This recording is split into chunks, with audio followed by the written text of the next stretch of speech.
Voilà, ça marche. Bon, alors, ce matin, j'ai fait ma vidéo en allant au travail, et je me suis dit, bah tiens, ce soir, on va faire une vidéo comme ça, en passant, mais chez moi. Voilà, donc vous voyez, ça c'est chez moi. Donc, de quoi je voulais vous parler? Je suis occupé par pas mal de trucs en ce moment, et en fait, je suis occupé par un seul truc, mais c'est pas mal de trucs à la fois. Donc c'est assez difficile. Je voulais écrire sur mon blog, et puis donc j'avais ma première phrase, et ma première phrase d'introduction sur mon blog, ça aurait dû être ce que m'avait dit une fois Joël Cornette. Alors, Joël Cornette était mon professeur à l'université. J'ai pris des cours de paléographie moderne en licence, donc pour lire les manuscrits du XVIIe, XVIIIe siècle. Et par moment, je ne travaillais pas des masses. Bon, j'avais pas mal de problèmes. C'était vers 95. J'ai repris mes études en 92, 93. J'ai repris mes études en 93, voilà. Et donc en 95, j'étais en licence, mais j'étais pas encore totalement d'aplomb, on va dire ça comme ça. Pour ceux qui connaissent mon blog, bon, vous savez que j'ai traversé une période de très très grave dépression nerveuse, très très grave, très très profonde, avec des comportements suicidaires assez prononcés. Et puis j'ai commencé une psychothérapie en 92. Et puis l'un des résultats de la psychothérapie, c'est que je suis retourné à l'université et que petit à petit, je me suis reconstruit. Voilà. Et donc en 95, bon, j'étais encore fortement convalescent, on va dire ça comme ça. Et je continuais de ne pas aller très bien très souvent et de faire des choses qui vont avec quand on va pas très bien très souvent, c'est-à-dire que je consommais des stupéfiants régulièrement. Donc pour des études, c'est pas la configuration idéale. Voilà, on va dire ça comme ça. Mais bon, je me reconstruisais, hein, j'étais... voilà. Mais donc, pour faire le travail qui était demandé en paléo, on peut pas dire que c'était idéal. La paléo, c'est pas facile. L'écriture à l'époque moderne, c'est un truc assez violent, puisqu'en fait, jusqu'au XVe siècle, quand les clercs écrivaient, il y avait des modèles. Et à partir du XVIe siècle, il n'y a plus de modèles. Donc l'écriture devient quelque chose de très libre, et c'est globalement totalement illisible. Et voilà. Et un jour, donc, Joël Cornette, qui était mon professeur en TD de paléographie, donc j'avais le TD de paléo se divisait en deux blocs. Il y avait un TD de paléo pur, voilà, donc là, vraiment, on apprenait à lire, vraiment. Et puis il y avait un TD on va dire, paléo appliqué, c'est-à-dire, donc là, il y avait des documents, et il fallait décoder les documents, il fallait pratiquer, quoi. Voilà, et donc Joël Cornette qui me dit un jour, Monsieur Benchik, pourquoi vous travaillez pas? Voilà. Et j'ai cette phrase comme ça, c'est un refrain. Et donc cet après-midi, je me disais, tiens, je vais écrire un billet de blog. Et en pensant à cette phrase comme une introduction, m'est venue une pensée. Il y a quelques années, enfin il y a une dizaine d'années, j'avais lu une biographie sur la vie de Marie-Antoinette. Voilà, bon, on lit des trucs comme ça, des fois, de temps en temps. Écrite par une Anglaise, je crois. Et Marie-Antoinette avait un énorme problème, c'est qu'en fait, elle avait un énorme problème de concentration. Voilà, elle ne se concentrait pas, elle était, on va dire, frivole, mais en fait, frivole, c'est toujours une qualité qu'on accole aux femmes et qu'elle on ne pense jamais pour les hommes. Donc forcément, le terme de frivolité renvoie à une sorte de stupidité purement féminine. Donc non, Marie-Antoinette n'était pas frivole, Marie-Antoinette était tout simplement quelqu'un qui n'arrivait pas à se concentrer. Ça n'a jamais été, elle n'a pas été spécialement éduquée, on ne s'est pas soucié du tout d'en faire une personne cultivée ni rien, donc elle n'avait aucune culture. Elle s'est éduquée elle-même, et donc elle n'était pas capable de poursuivre un effort intellectuel sur la longue durée, on va dire même sur la moyenne durée. Et donc, quand j'ai pensé à cette réflexion de Joël Cornette, je me suis dit, oh là là, mais en fait, je suis un peu comme Marie-Antoinette, quoi. Voilà. J'ai une tendance à m'éparpiller. Hein, je sais parfaitement pourquoi. J'ai grandi dans une famille qui était assez difficilement fonctionnelle, avec une mère fortement dépressive, maniaco-dépressive, donc on va dire aujourd'hui... ah, j'ai oublié comment on dit maintenant. Mais bon, maniaco-dépressive, comme disait Freud. Donc avec des périodes où ça allait bien et puis des périodes où ça allait pas du tout. Donc elle était pas bien, voilà.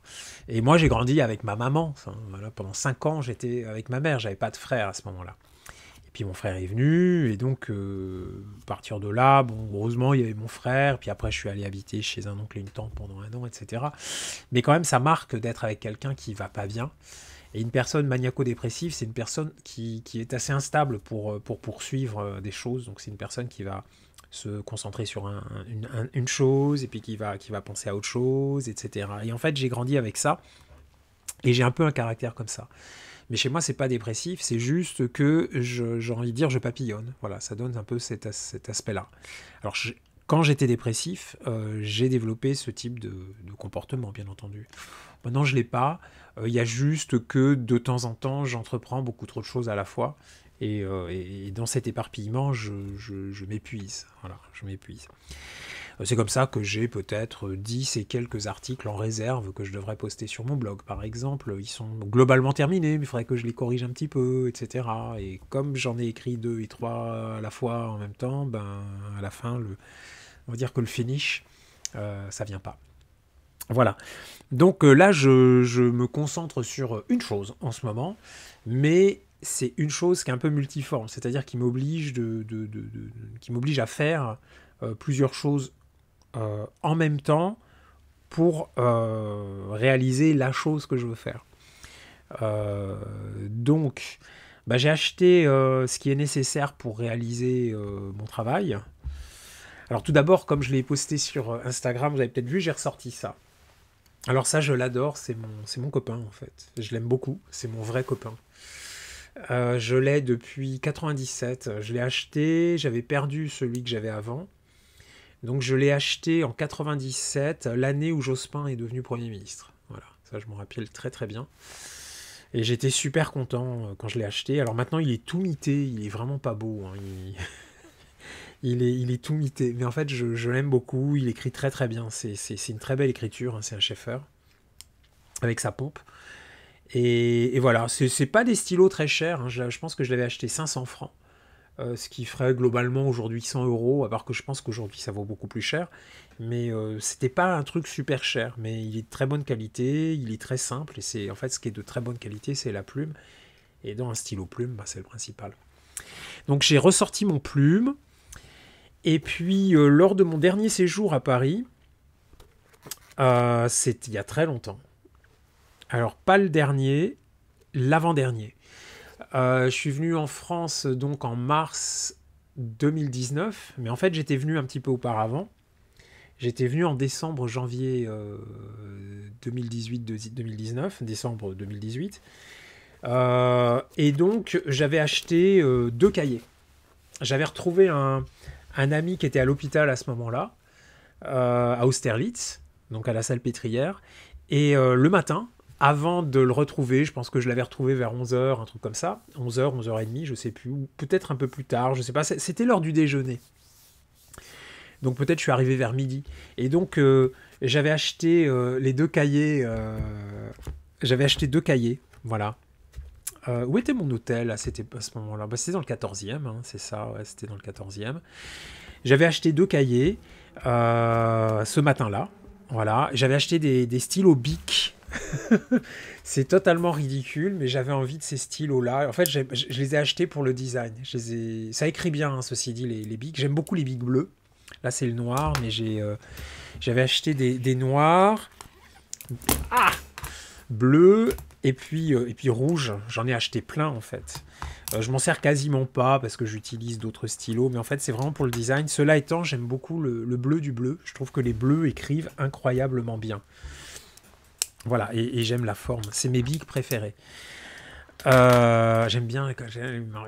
Voilà. Donc, j'avais acheté ça. Et puis, donc avant de retrouver mon ami à l'hôpital, j'avais un petit peu de temps. Donc, j'avais écrit dans celui-là, en me disant, bah voilà, ça va être mon journal. Et c'était un 30 décembre. Et au Japon, on dit, il faut jamais commencer les trucs en décembre. Et en fait, quand j'ai écrit cette première page de mon journal dedans, j'y ai pensé très fort. Et en fait, ça n'a pas loupé. J'ai écrit une page.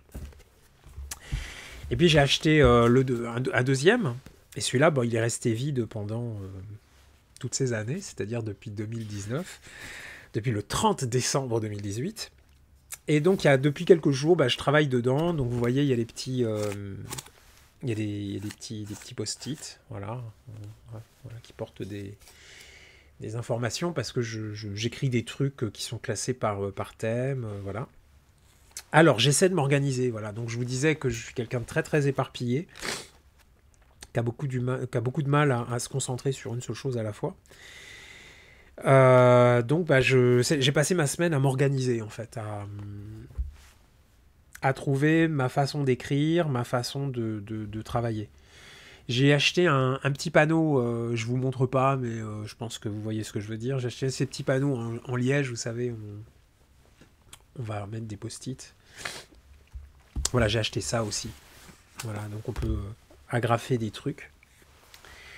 J'allais dire, on peut piner des trucs. On peut agrafer des trucs dessus, voilà, etc. Les choses qu'il y a à faire. Donc j'ai mis mon vœu, c'est-à-dire que j'ai mis en très très gros mon objectif de travail, voilà. Et puis bon, ben, les choses que je dois faire. Donc il y a un petit papier là qui est bien avancé déjà. Il y en a un autre, bon, c'est plutôt, voilà, bah, c'est un truc qu'il faut pas que j'oublie, c'est-à-dire on repart à zéro.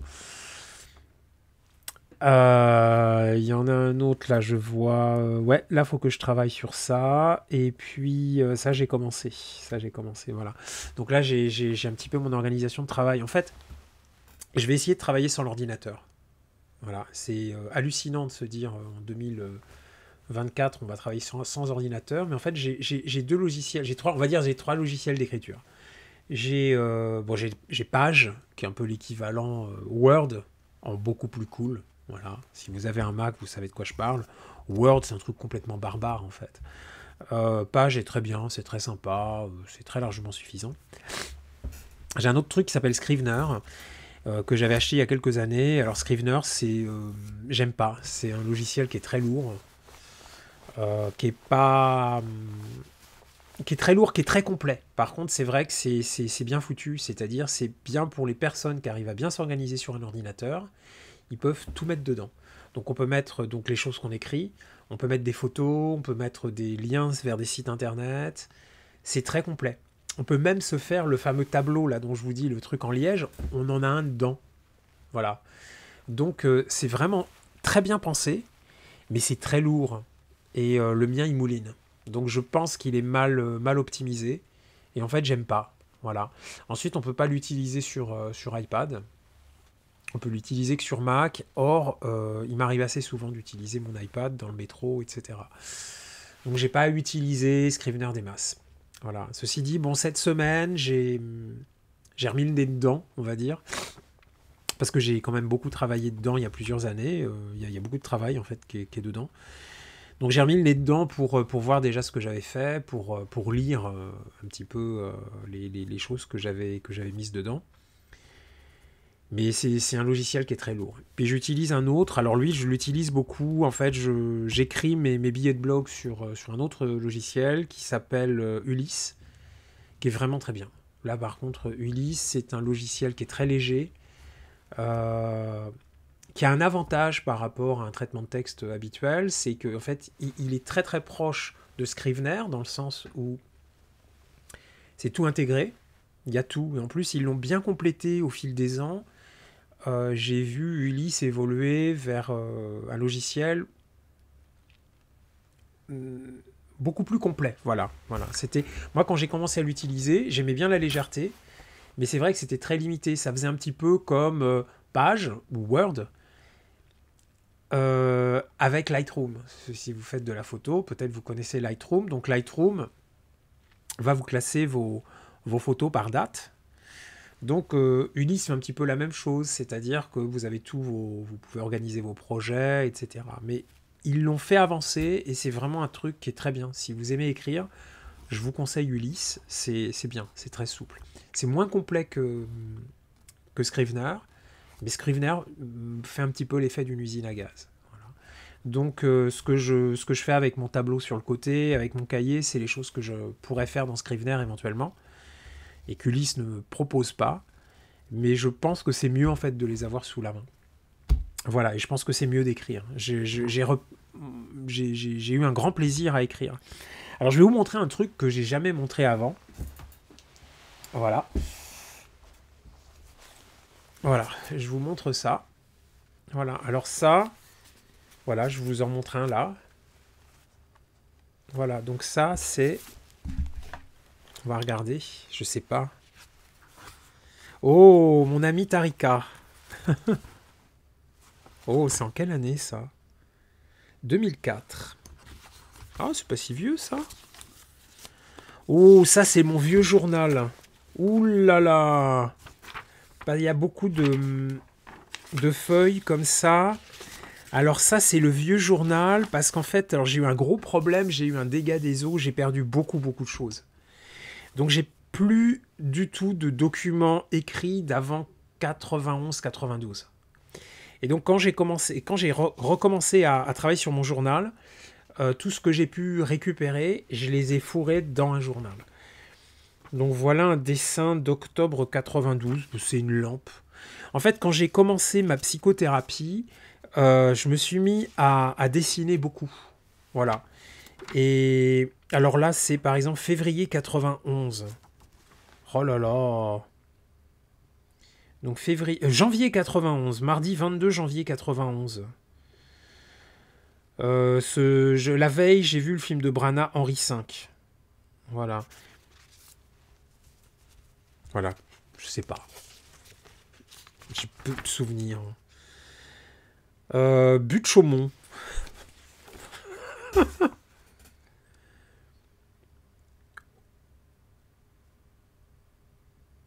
Ah, alors là, c'est des souvenirs. Oh là là.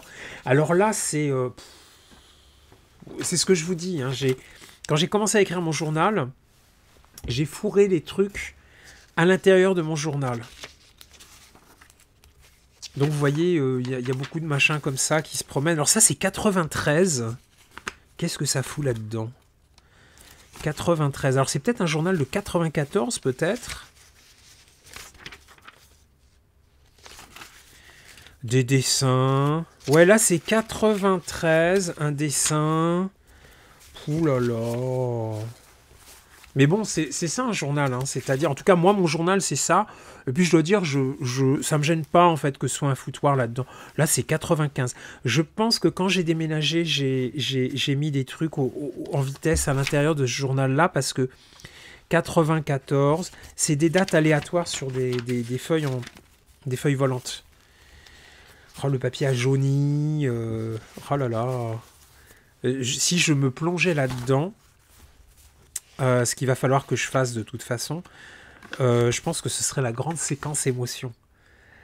Confluence, faite d'un cinéma à l'autre. Ah oui, j'élargis le cercle de mes relations. Ah oui, je m'en rappelle de ça. Ich bin Cécile, regarder, être regardé, cut my darkness, l'accordéoniste. D'un cinéma à l'autre, 25 rue Caumartin, 9e. Vendredi 13 janvier, de 19h à minuit à Confluence. Entrée 25 francs.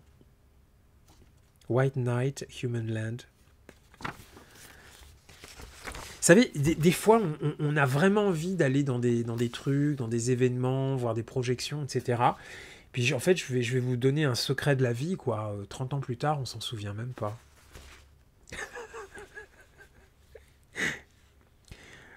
Une vente aux enchères.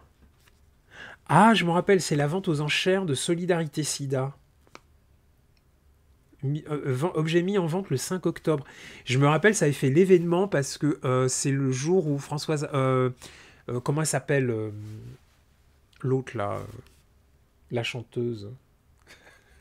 Elle a vendu son sac, son Hermès. Vous voyez ce que je veux dire, hein, Jane Birkin. Elle avait vendu son Hermès. Alors Pierre Arditi, Charlotte de Turckheim, Claudia Schiffer, ouais, ils étaient tous là, quoi. Des disques d'or, Eddie Mitchell, Elsa, France Gall, Francis Lalanne. Découvrir Notre-Dame du Marais. Oh, un ticket de banque. Oh là là là là. Donc c'est vraiment ce que je vous dis. Hein, mais donc, oh là là, alors ça c'est du 91. Là, là ça va pas. Ouais. Mon laissez-passer Beaubourg de 94.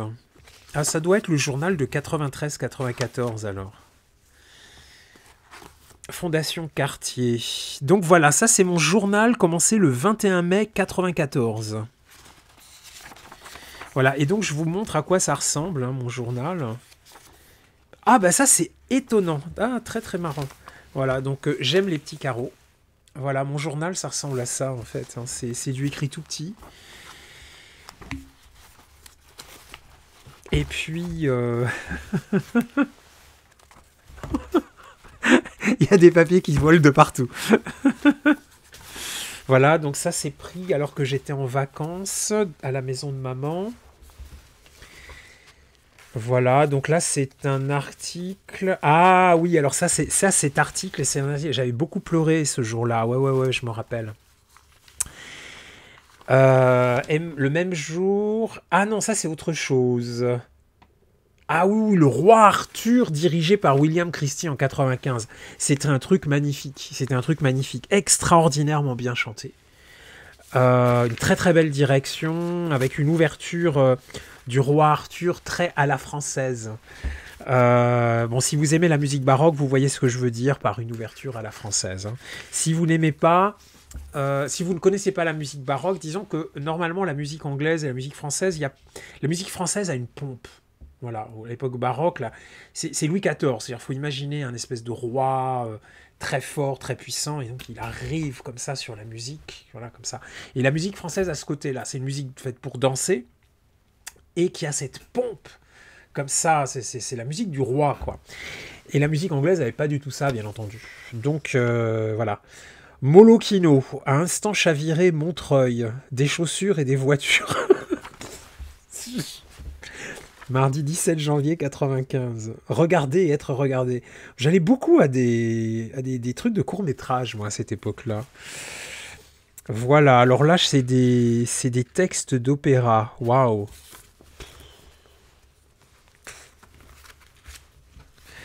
C'est ce que je vous dis, vous allez voir si vous êtes jeune, vous allez dans plein de trucs, etc. Vous allez voir, dans 30 ans, vous vous en souviendrez même pas.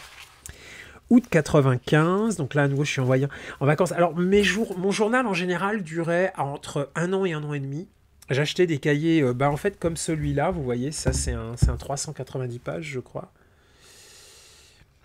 Voilà, c'est les gros à petits carreaux, et puis j'écrivais tout petit, hein, c'est des petits carreaux, et moi j'aime écrire comme ça, vous voyez. Voilà. Donc, août 95, voilà, et puis, voilà, là, on est où? Ah oui, d'accord, alors là, c'est quand j'ai aménagé à Pantin, voilà.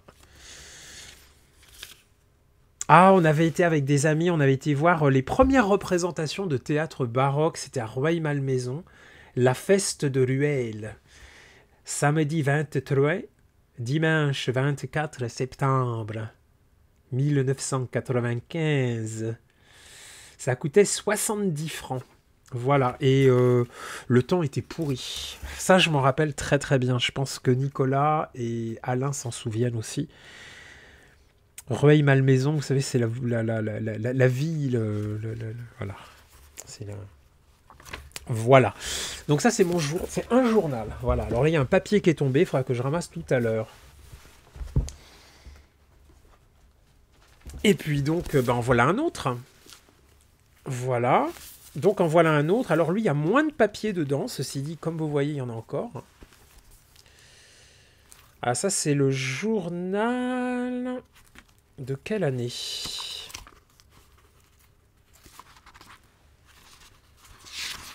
96. Donc ça, c'est la suite. Journal de vacances, 15 juillet 96.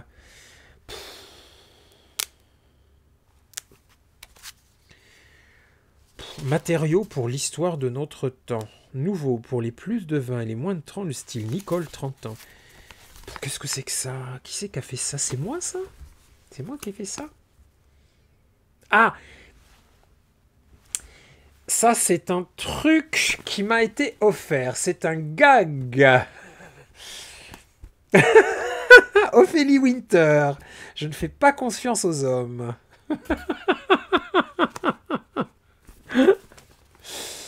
Matériaux pour l'histoire de notre temps. Majid B, un homme dans son époque. Bilan d'une post-modernité. 29 rue Tronchet. Oh, Nicolas. Nicolas. L'ère du vide. Article de Gilles Lipovetsky avec une photo de Giscard. Une jeunesse franco-algérienne. Article de Pierre Néant. Et une photo de François Mitterrand. L'herbe bleue et le chichon. Nicolas. Et en plus, la pomme aide à lutter contre le cholestérol. Ah bah oui, ça c'est l'année, il y a Chirac. Hein. La pomme. C'est stupide. Hein. C'est amusant. C'est des trucs, je vous dis, c'est dans 30 ans, vous vous en souviendrez plus. C'est pour ça, écrivez un journal. Ça fixe. Ça fixe. Moi, je me débat pour me retrouver avec mes anciennes mémoires, mais c'est vrai qu'à partir de 92, c'est relativement transparent. Donc, ça donne ça, vous voyez. Voilà, puis bon, de temps en temps, ici et là, j'écrivais aussi sur du papier libre. Voilà, il y avait des dessins de temps en temps, voilà, des articles, de temps en temps des cartes postales. Voilà. Alors ensuite, on en a un autre. Donc là, c'est aussi... Alors il y avait les... Alors ça, j'étais pas fanat. C'est pratique au début, mais après, ça se... Machine, vous savez, ça se détache, etc. Alors ça, c'est mon journal de... Ouh là là, il y a du Japon, là. 2002. Voilà, donc là, il y a du Japon. Voilà, et alors il est tenu beaucoup moins assidûment, il s'arrête rapidement, bah en fait je passe au blog après. Là on est en 2003, en 2002-2003, je passe au blog. Voilà, j'ai écrit une page à Tokyo en 2003. Voilà, mais globalement, ouais, là c'est fini, 2003 je passe au blog. Alors, un autre... Si ça vous dérange, hein, vous pouvez déconnecter. Hein. Moi, ça ne me dérange pas. Mais moi, je vous parle de mon journal. On est en 95. Alors ça, c'est le journal dit numéro 2. Donc là, j'ai déménagé à Pantin. Voilà. Pouh là là là là. Il y a plein de petits papiers, des fiches. Décembre 95. Ah, décembre 95, les grèves. Alors, les grèves, on va regarder. Oh, qu'est-ce que j'écris petit? Ah oui, mais alors en fait, oui, pendant les grèves, j'ai assez peu écrit. Dans mon journal, j'ai écrit des notes sur des papiers.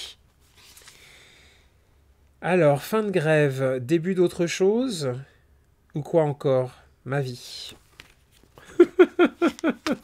Là, c'est écrit sur des petites fiches. Pourquoi des petites fiches? Là, c'est écrit sur des toutes petites fiches.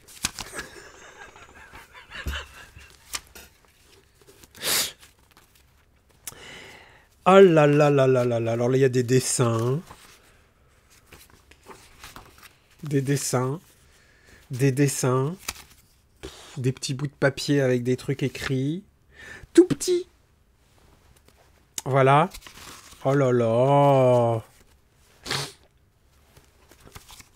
Janvier 96. Regardez-moi ça. Non mais, c'est quoi ce machin? Alors voilà, je suis allé à une exposition à Beaubourg. Le sexe de l'art. Et donc, j'avais mon petit calepin, et donc, j'ai pris des notes sur le petit calepin, j'ai fait des dessins. Voilà, j'ai fait des dessins, j'ai pris des notes sur les dessins que j'aimais bien, sur les peintures que j'aimais bien. J'ai agrafé et j'ai mis dans le journal. Là, c'est l'exposition Corot, mars 96. J'avais pas du tout aimé. J'avais trouvé ça... j'ai pas aimé Corot. Mais j'y ai repensé après. L'exposition, les tableaux étaient vachement sombres. Et je me demande si finalement, c'est d'abord que ces tableaux auraient nécessité un nettoyage. Euh, je me demande parce qu'en fait, mon jugement était quand même vachement sévère. Écoutez, un journal, on peut même faire ça. Voilà des fleurs de 1996. Université de Paris, un Panthéon-Sorbonne. Sujet d'examen de licence d'histoire, session de juin 96.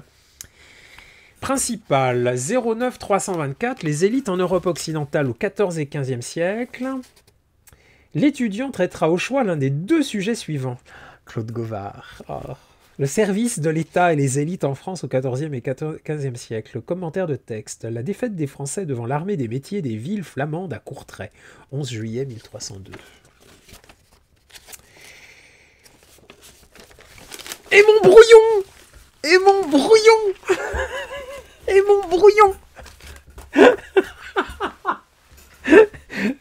Ah, écrivez un journal, c'est extraordinaire! Je vais arrêter le blog, moi je vais revenir au journal, c'est extraordinaire! C'est toujours tout petit, hein? Voilà, donc 80... Il doit y avoir les canards, vous savez. Il doit y avoir les canards. Les canards, c'était quand? C'était 80... C'était 96, hein? Je vais essayer de vous retrouver les canards. Je vous ai déjà parlé des canards sur mon blog. Hein. Si vous suivez, vous connaissez les canards. Pour ceux qui ne connaissent pas, on va dire que j'ai eu mal au téton pendant 3 jours.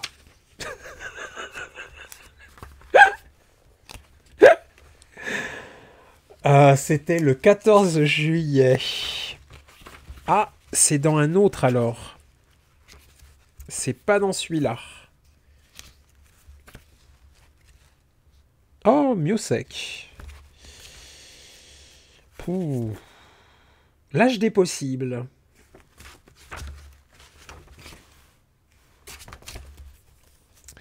Un dessin. Des trucs, machin. Oh là là là là. Je me demande si les canards... Les canards, où est-ce que j'habitais? J'habitais à Pantin. Donc, si j'habitais à Pantin, les canards... Donc, c'est 80... Ouais, c'est 96 ou 97. Faudra que je vous retrouve, les canards. J'aimerais bien savoir ce que j'avais écrit sur les canards. Alors... 2001... Ouais, c'est bien ce que je vous ai dit. Hein. En fait, j'ai arrêté le journal quand je suis passé au blog. Et c'est une connerie monumentale. C'est comme Instagram. C'est-à-dire qu'en fait, c'est comme Instagram par rapport à Flickr, en fait. Quand j'ai commencé à aller sur Facebook, j'ai arrêté d'écrire mon blog. Voilà, c'est une connerie monumentale. Et j'ai même arrêté d'écrire. Je me suis épuisé, moi, sur Facebook. Voilà, donc là, par exemple, c'est une feuille volante. C'est écrit au Café Beaubourg. Voilà, donc je vais au café, puis j'écris, j'attends un copain, ou un truc comme ça. Voilà. Ceci dit, j'aime pas l'année 2001. Qu'est-ce que j'ai pas aimé, mon année 2001? Qu'est-ce que j'ai pas aimé ça? Qu'est-ce que j'ai pas aimé, mon 2001? C'était noir et blanc. Encore un cahier. Oh là là, c'est quelle année, ça?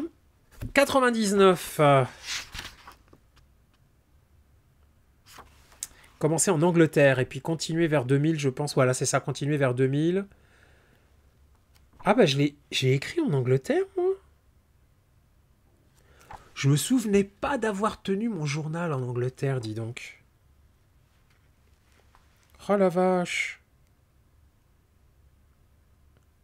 C'est pas possible.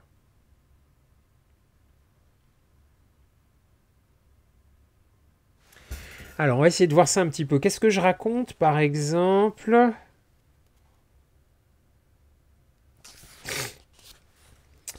Qu'est-ce que je raconte? Suite, environ 17h45, Soho, Costa Café, fond sonore.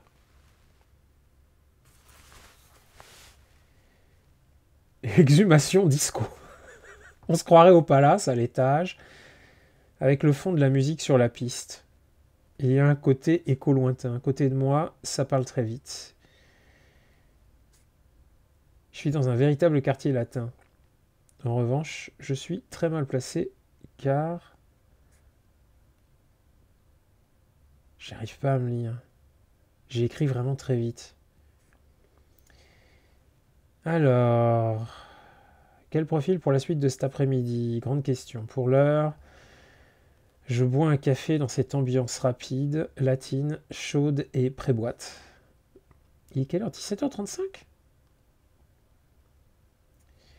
Bien, je suis allé au cinéma voir les deux Almodovar. Ah oui, oui, oui, oui, oui, oui, oui. À Londres, j'allais au cinéma aussi. Je me rappelais plus bien de Matador. C'est un très beau film et vraiment. Matador. Ah, puis La Loi du désir. Alors j'avais vu La Loi du désir à Paris et j'étais pas du tout rentré dedans. Et à Londres, par contre, là, ouais, ça a été la claque en fait. J'adore La Loi du désir. Carmen Maura est magnifique. Voilà. Et puis la fin, je pleure comme une madeleine à chaque fois que je le vois. Voilà, donc Radio 3. Je ne me rappelais pas que j'avais écrit mon journal en Angleterre. Je ne m'en souvenais pas.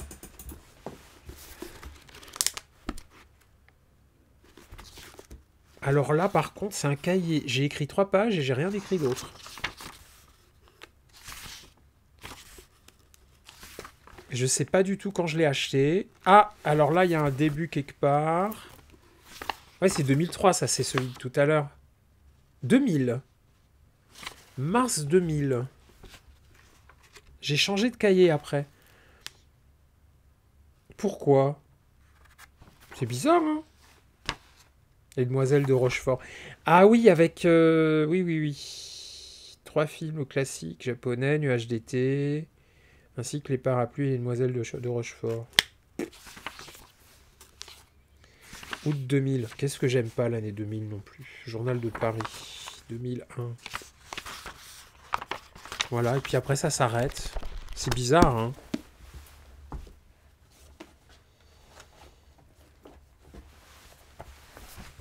Alors ça, c'était à Londres, je crois. Mais je l'avais pas... Ça, c'est 2005, mais en fait, je l'ai pas tenu. C'est un journal que j'ai acheté à Londres, dans un Muji. J'avais été à la National Gallery où j'avais acheté cette carte. Et puis, en fait, j'avais écrit, et puis en fait, j'ai pas suivi. J'ai pas suivi parce que justement, c'est ce que je vous disais, c'est ces cahiers à l'américaine, et je suis pas fanat. Voilà, par contre, il y a une jolie couve, hein, vous voyez, c'est mon style, hein, ça j'aime beaucoup.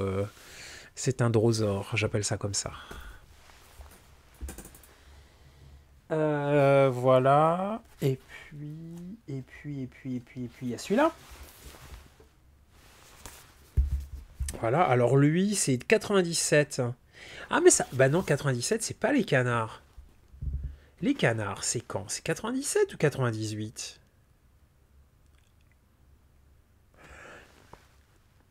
On va chercher 98. Mais je pense pas. J'aimerais bien trouver les canards. Austin Power, qu'est-ce que ça fout là-dedans? Alors on va juillet 98, 14 juillet. Est-ce que j'ai écrit le 14 juillet? 15 juin, 6 août, 22 juin. Non, j'ai pas écrit le 14 juillet. Non, je sais que j'ai écrit sur les canards, donc c'est pas les canards. Ah, alors là, j'ai déménagé en août 98. Je suis allé à Asnières. Oh là là, puis il y a encore plein de papiers. Arrête, Majid. Ah, puis alors là, 97? Je comprends pas. Oui, non, j'ai une erreur là. 98, donc 98. Donc là, je déménage à Asnières. Donc c'est pas les canards là. Ce serait marrant, j'aimerais bien vous retrouver les canards. Je ferai une lecture comme ça. Pour ceux qui connaissent pas les canards, Ce serait une première. Je serais curieux de savoir ce que j'avais écrit de cette histoire. Les canards, c'est une histoire de mec, hein, pour ceux qui connaissent pas. Faut lire mon blog. Hein. Voilà. C'est marrant, il me manque un cahier, moi. Il me manque le 92, 93. C'est bizarre parce que j'ai commencé. Je me suis remis au journal en 92. L'année où j'ai repris j'ai commencé ma psychothérapie. Alors ça, on va ranger. Hein. Donc vous avez vu mes journaux. 99, et c'est pas 99. Hein, 99, je pars en Angleterre, etc. C'est pas les canards. Hein. 2001, il n'y a pas les canards.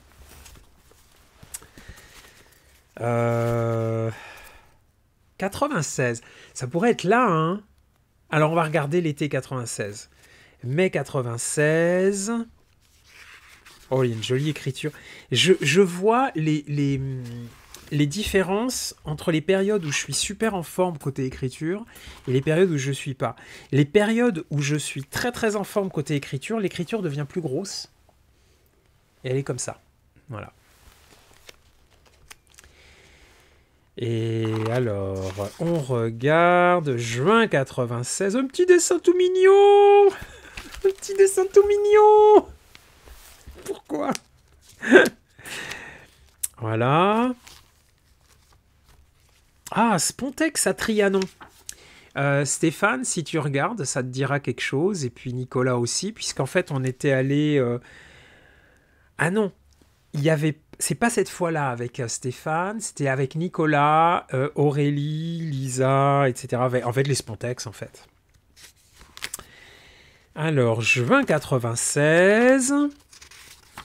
juin 96... La Gay Pride. 30 juin 96, dis donc, j'écrivais des tartines. 9 juillet. Non, bon, c'est pas là.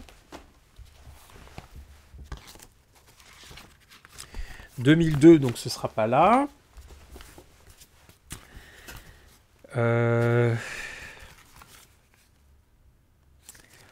11 juillet 96. Alors c'est sur des feuilles volantes. 12 juillet 96. Oui, ça doit être là parce que j'écoute les High Lama et c'est ces tétés-là.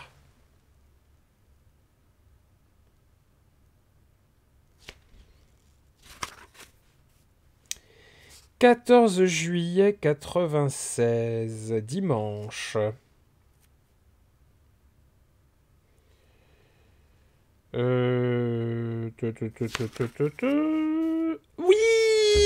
Alors, je vais vous raconter un truc. Je sais pas du tout ce que ça va donner. Allez, les canards en direct. Hier soir, il y avait la soirée chez Pascal et Bertrand. Je me suis bien amusé. Je dois dire également que le gâteau au shit y a forcément contribué. Il y avait des hommes et des femmes. Parmi eux, une jeune femme, Aurore, Anne, visiblement très intéressante, diplômée en comptabilité ou en commerce, je sais pas. Elle a repris des études de littérature, elle semble brillante. La soirée fut, sinon l'objet de tentatives revitalisantes 80s. Voilà, la prochaine fois qu'on me parle d'easy listening, je dégomme. Je ne supporte plus cette appellation, pourtant promise un grand avenir. Nous avons quitté l'appartement, puis pris un taxi et rejoint le bal du quai des Tournelles. Je me souviens de peu de choses. J'étais cassé. Complètement. 5 heures sont vite arrivées. Je suis allé au Square Sully. Le jour se levait. Une... passait par là. Un mec passait par là. Nous avons baisé pendant assez longtemps. Je tiens à écrire solennellement que ça faisait longtemps que je n'avais pas ressenti un tel plaisir. Waouh! Je suis désolé de vous... Un garçon qui a dû, jeune, être vraiment très beau. Un feu ardent en témoignait encore dans son regard qui, parfois, Je vous passe quand même. Je vous passe, je peux pas lire la suite. Je vais être pudique. Le journal. C'est vrai qu'il était super beau, ce garçon. Il avait, bah, en fait, à peu près mon âge. Hein. Et en fait, ça, je l'ai pas écrit ici, mais ça m'est revenu par la suite, parce que ce garçon, je l'ai revu une autre fois. Et en fait, je l'avais rencontré peut-être un an avant que je le voie au quai de Sully. Et on avait baisé au but de Chaumont. Voilà. Et il avait un détail qui... C'était lui. Voilà. C'était un très beau garçon. C'était un très beau mec. Voilà. Très beau mec. On s'est vu après cet épisode au quai de Sully. Je suis allé chez lui. Et ça s'est pas super bien passé. Je crois qu'en fait, c'est pas bon d'imaginer trop. Parce que là, ça avait été vraiment super. Vraiment, vraiment super. Vraiment super. Bah, tout y était. Hein, c'est-à-dire que ce jour-là, je me rappelle, moi j'arrive sur le quai, parc Sully. Je m'assoupis. Et je sens une main comme ça sur mon crâne. Et c'était lui qui me caressait le crâne. Donc peut-être lui s'était souvenu de moi un an avant, je sais pas. Voilà. Et donc on a fait ça. Ça a bien duré 2 heures. Hein. Ça a bien duré 2 heures. Avec le soleil qui se lève, les premiers bateaux-mouches, c'était magnifique en fait. C'était vraiment très beau. Et donc on s'est retrouvés chez lui et ça n'a pas été super en fait. C'est pas bon de faire trop d'imagination. Mais bon, affaire classée. Je l'ai trouvé très beau. Nous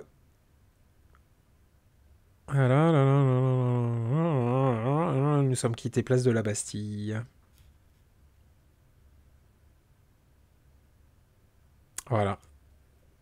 Voilà. Et donc je vous parle de ici. Vraiment, ça a été horrible pendant 3 jours. J'ai peu dormi, retrouvé Lisa, Joël et Nicolas chez Lisa, à qui je n'ai pas coupé les cheveux. Depuis, je suis chez moi. Ah oui, nous avons retrouvé Alain à côté du canal Saint-Martin et pris un verre. Voilà, bah j'ai retrouvé les canards. J'ai retrouvé les canards. Écrivez un journal, c'est extraordinaire, parce que... Bon, par exemple, les canards, ça je m'en souviens bien, parce que quand même cette histoire de se réveiller avec quelqu'un qui vous frotte le crâne, c'est merveilleux. C'est un des plus beaux souvenirs que j'ai, je trouve ça super mignon. Je faisais ma sieste, j'adore dormir dehors, parce que je fais partie des gens qui ont le choix de pouvoir dormir dehors, bien entendu. Et vraiment, ça avait été... C'était magique, quoi. Voilà. En fait, là, j'ai dit c'est magique, ça me fait penser dans... Vous savez le film Versailles Rive Gauche, quand c'est Candelier, Christine Candelier, je crois. Donc quand la fille raconte qu'elle s'est réveillée à côté d'un nain. Voilà, elle a dit que c'était magnifique, que c'était joli, que c'était beau, qu'il était très doux, etc. Et en fait, bah voilà. Bien, bah voilà, je vous ai partagé mon journal. Voilà. Je vous lirai rien. Hein. Voilà. Si un jour je meurs, donc il faut savoir que y a des trucs à récupérer ici. Hein, c'est-à-dire, il y a le numéro de téléphone du dragon. Ah bah oui, il y avait toutes ces grèves et tous ces trucs-là à cette époque-là. Alors ça, c'est un truc super vieux. Ça, c'est un truc qui doit dater de 91, là où je parle de l'Algérie. 94. Poulalalalalala. Voilà. Alors, bien, voilà. Donc, je range ça. Voilà. Et donc, ici, c'est pour le travail. Et puis donc, ben, c'est décidé, je vais reprendre l'écriture d'un journal. Voilà, j'ai pas commencé. Peut-être commencer le 1er avril. Ce sera pas une blague. En fait, j'adore ça. Voilà, donc je vous ai montré ça aussi. Donc j'ai mes petits machins comme ça. J'ai mon petit tableau sur le côté. Et puis, en même temps, donc je travaille sur un truc. Voilà, hein, là, cette fois, très sérieusement. Et comme je vous disais, je suis quelqu'un de très éparpillé. Bah, j'essaie justement de m'organiser pour faire que tout soit très cadré. Voilà. En fait, j'ai besoin d'une routine, j'ai besoin de trucs comme ça. Je suis en train de lire ça. Voilà. Alors donc, on fait c'est prévu pour faire ça, en fait. Voilà, attendez.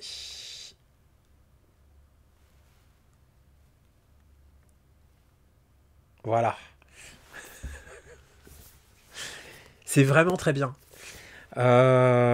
Si vous êtes PD comme moi, si vous êtes jeune et si vous êtes moins jeune, en fait, c'est super. C'est-à-dire que moi, je pense que ce qu'on appelle gay, c'est mort. Ça n'existe plus. Il n'y a plus de gays aujourd'hui. Les gays, ils sont morts entre 84 et 90, quoi. Donc depuis, c'est pour ça que dire qu'on est queer, ça pose pas de problème. Même si très franchement, j'ai un problème avec queer en français.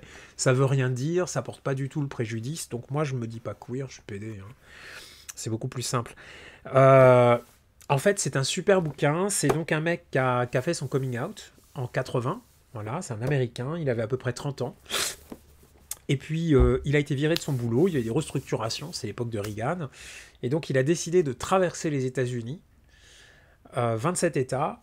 Et comme il était journaliste et il avait été rédac-chef du journal gay de sa ville, il a décidé de rencontrer un petit peu tout le monde dans chaque ville où il passait. Et c'est vraiment super parce que, comme il le dit, c'est une tranche de vie dans la culture gay avant le sida. Voilà. Et c'est extraordinaire. C'est extraordinaire. Il a mis des copies des cartes de visite, des bars, des boîtes, etc. Donc c'est une culture qui a totalement disparu parce qu'en fait, avec le sida, il y a pas eu de transmission. C'est-à-dire que. Puis on est rentré dans un autre monde, hein. Les homos aujourd'hui, la plupart, ils cherchent une respectabilité, on va dire comme ça.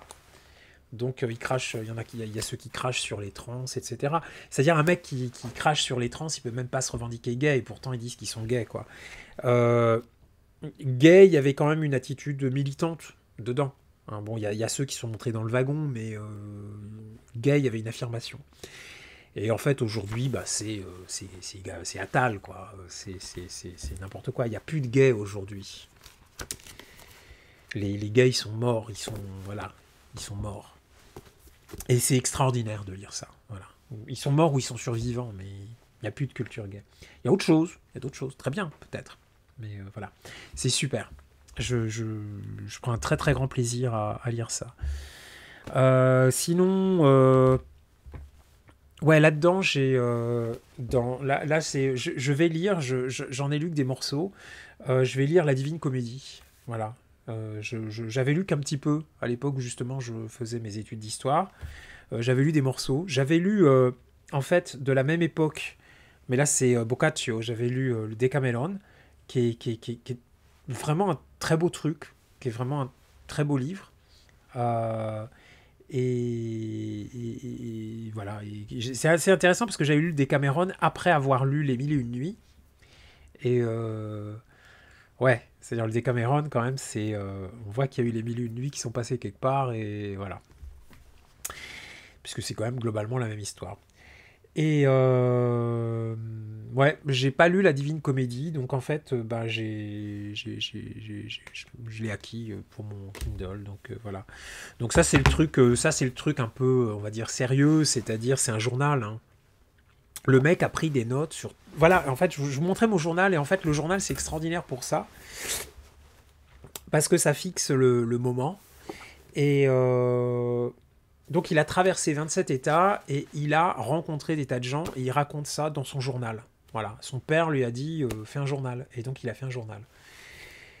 Et il le publie, donc 81, ouais, 40 ans plus tard, 43 ans plus tard. Voilà. Le mec est extraordinaire au passage, c'est un militant, il est très musique. C'est marrant parce que plus j'avance là-dedans, plus je vois son attachement à la musique, plus je me dis, mais je sais pas, est-ce qu'il a rencontré Didier Lestrade? C'est-à-dire, il y a un peu le même fond culturel. Didier Lestrade aussi, hein, c'est un gay. Il est de la culture d'avant le sida. Et c'est d'ailleurs dans son bouquin sur le porno. J'avais commencé à écrire, en fait, ça m'avait posé un problème parce que faut d'abord parler. il y avait trop de choses à aborder en dehors du sujet lui-même de la pornographie.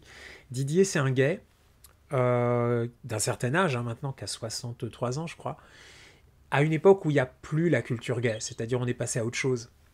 Et ce livre, on voit dans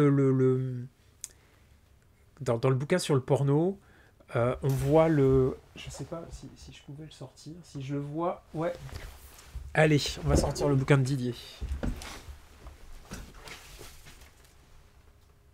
Ah non, je le trouve pas. Zut. Mince alors. Il est où?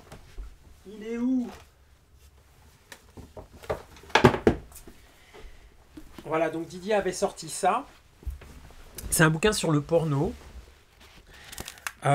J'avais eu des problèmes à certains endroits parce qu'en fait Didier il est vraiment dans l'entre-deux culture, c'est-à-dire une culture d'avant et puis une culture de maintenant, c'est-à-dire il est quand même conscient qu'il y a certains trucs en ce qui concerne le racisme, les préjugés sur le corps, etc. Il est totalement conscient. Et en même temps, on sent qu'il est du monde d'avant, c'est-à-dire le monde d'avant était le monde gay, était un monde avec le beau corps, etc. Et peut-être une moindre conscience des problèmes raciaux. Et de temps en temps, ça transpire un petit peu dans le bouquin. On voit que Didier est à cheval entre les deux. Et c'est bien, c'est-à-dire c'est quelqu'un de très honnête là-dessus. Et donc voilà, en fait, je m'étais dit, parler de ce bouquin, c'est problématique parce que faut parler de la culture de Didier. Parce que justement, et en fait, c'est vraiment en rapport avec ça. La culture gay, c'est une culture d'avant. Voilà. Et je pense qu'il y a beaucoup de personnes qui ne peuvent pas comprendre. C'est imprégné de musique. Voilà. C'est un bouquin sur le porno. C'est plein de musique. Et c'est plein de musique, c'est plein d'esthétique, de références esthétiques, de références culturelles. Et ce qui est hallucinant, c'est moi j'ai découvert Patrick Collet. Je ne savais pas que Patrick Collet avait fait des musiques de films porno. Voilà. Et donc j'ai un abonnement à Qobuz. Et donc j'ai trouvé le disque et j'ai écouté. C'est des musiques de cette époque-là, quoi. Les mecs sont au bord de la piscine, ils font des choses, quoi. Ils jouent au canard, quoi. Voilà, je parlerai de ce bouquin quand j'aurai fini quand j'aurai fini de lire celui-là, parce qu'en fait, c'est marrant, j'ai un télescopage des deux bouquins. Voilà, quand je lis, il y a des passages, en fait, je pense à ça. Et pourtant, il parle pas du tout de films de cul. Hein. Et Didier ne parle pas que de films de cul là-dedans. En fait, c'est un bouquin qui est bien, qui sera à lire dans le futur, peut-être. Voilà. Je lui dois, hein, c'est-à-dire... bon, c'est moi qui l'ai acheté. Parce qu'en fait, il m'a dit qu'il qu'il me l'avait envoyé, mais moi, j'ai pas reçu. Donc, je l'ai acheté. Donc, je suis obligé de le rentabiliser. Donc, je vous parlerai de ce bouquin plus tard. Et je le ferai en vidéo. Voilà. Donc, en fait, en ce moment, je suis en train de lire ça. Et puis, donc, je vais passer à la Divine Comédie pour me détendre, quoi. Je prendrai pas de notes, ce sera vraiment pour le plaisir de lire et pour savoir un petit peu, pour le lire, parce que j'avais lu que des extraits. Voilà, donc voilà, donc j'essaie de me concentrer sur ce travail, donc c'est mon cahier vert, ça c'est le travail principal en ce moment, ce qui veut dire que j'ai globalement renoncé à chercher du boulot. Ce qui veut dire que je vais réduire encore une fois mon train de vie. Ma priorité, c'est ce que je vais faire avec ça. Si je trouve un boulot, je le prends, mais je n'en fais pas une priorité, parce que chercher du travail, ça suppose de se concentrer, d'envoyer des lettres de recommandation, des lettres d'introduction, personnaliser son CV à chaque fois, penser qu'à ça en gros, et je peux pas. Je peux pas, j'ai perdu beaucoup de temps avec ce travail. C'est un travail que j'ai laissé en plan il y a 15 ans, que je suis obligé d'abandonner parce que c'était extrêmement mauvais. Je découvre ça maintenant, c'était très très très mauvais. Parce que, voilà. va dire ça comme ça. Donc, je suis en plein boulot. Je fais des recherches sur Internet pour avoir des éléments, on va dire comme ça. Ça remue beaucoup. Ça remue beaucoup parce que, voilà, voilà. Mais c'est bien, c'est très très très bien. Alors, ce qui est intéressant, c'est que j'abandonne totalement ce que j'avais écrit. Ça, j'ai décidé l'année dernière. Je me suis replongé dedans, donc j'abandonne tout. Il faut que je reprenne tout. Mais par contre, je garde l'histoire. Voilà. Et donc, j'ai longtemps culpabilisé là-dessus. Et en fait, il paraît que c'est totalement normal d'abandonner ce qu'on a écrit. Voilà. Mais ça me désole parce qu'il y a plus de 200 pages, quoi. Si c'était un bouquin, il y a plus de 200 pages, quoi. Et ça me... Recommencer, ça... Donc c'est pour ça, là, cette fois, je fais ça bien. Je pense je vais garder dans un coin de ma tête ce que m'avait dit Joël Cornette. Pourquoi vous travaillez pas? Et donc, je vais faire ça comme un travail, c'est-à-dire que quand je travaillais à BNP Paribas, je travaillais bien. À mon boulot, à l'heure actuelle, je travaille bien. Quand j'étais chez Lehman Brothers, je travaillais bien. Je le sais parce que je le sais, parce que je faisais des investigations, c'est-à-dire je cherchais où il y avait les problèmes. Et j'étais très bon parce que j'avais trouvé là où il y avait les problèmes. Et je dois dire que je suis pas étonné que ce soit une banque qui ait fait faillite, parce qu'ils travaillaient vraiment comme des sagouins, quoi. Mais donc je travaillais très bien parce que moi j'avais trouvé où il y avait les problèmes et j'avais commencé à les résoudre. Et voilà, moi c'est ma spécialité en banque, c'est Sherlock Holmes en version finance, c'est-à-dire on cherche là où il y a les problèmes et pourquoi il y a les problèmes, puis après on les corrige. Voilà. Et donc partout où je suis passé, moi, je travaille bien. Voilà, je suis bien organisé, etc. Et alors quand il s'agit de moi, j'ai toujours cette incapacité à planifier, puis ensuite à suivre le plan, et puis si je dois changer, adapter le plan, mais garder la trajectoire. Il y a toujours un moment où je m'éparpille, voilà, parce que justement je travaille sans m'organiser. Et c'est vraiment étrange parce que partout où je passe, quand je travaille bien. Donc là, c'est un travail. Donc on va voir ce que ça donne. Et donc, comme ça c'est un travail, la vidéo que je vous fais là, c'est pas un boulot. Donc je vais pas l'éditer, je vais juste la mettre en ligne. Si vous voulez la regarder, vous la regardez. Si vous voulez pas la regarder, vous la regardez pas. Voilà. Et je vais pas faire d'emballage, il y aura pas de logo, il y aura pas de musique, il y aura pas de joli zoom, etc. C'est du pur bavardage. Voilà. J'avais envie de partager certaines choses avec vous. Mais je suis content de le faire et puis je suis content de vous en parler comme ça. Voilà.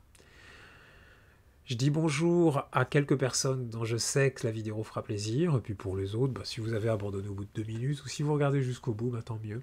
Et puis tant pis, sinon, c'est pas grave. Je vous souhaite une bonne journée. Cette vidéo ne sera pas, ne sera pas partagée, n'est pas une vidéo publique, c'est une vidéo que je mets en lien sur mon blog. Ne la trouvent que les gens qui vont visiter mon blog. Voilà. C'est pas une vidéo YouTube habituelle. Voilà, c'est une vidéo personnelle. C'est une vidéo de blog. Au revoir.